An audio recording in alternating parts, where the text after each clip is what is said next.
What's up, everybody? This is the Excel dude coming at you again. Today we're going to talk about how to subtract cells. We're going to do it pretty quickly. We're going to go through 3 different ways. So without further ado, let's jump right in. The 3 easiest ways to do this. First, there's the click method. Let's say we want to see the difference between all of these. So equals that one minus that one, for example. Then you can do more of them. Minus that, so on. Hit enter, and that'll be it. You can also do 2 of them. Press that equals, click 1, minus, another one. Now, minus, there we go. Another one.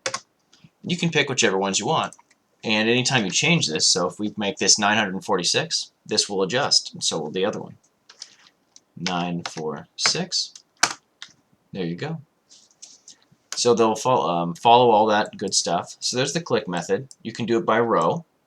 So that's a little easier as well. So let's say we have 95 here. And you want to know what the difference between this is. Equals. And you can either arrow or click to that one. Minus that one. You have that.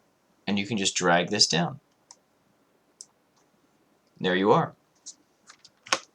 You can also do it by column. Equals. Let's say you wanted to get the total difference. If you added all these up, like you want to know the difference between the column B and column C, sum.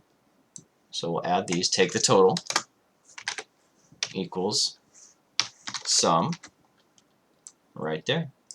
So we have our 2 totals. Now we just do equals that minus that. And we have our difference.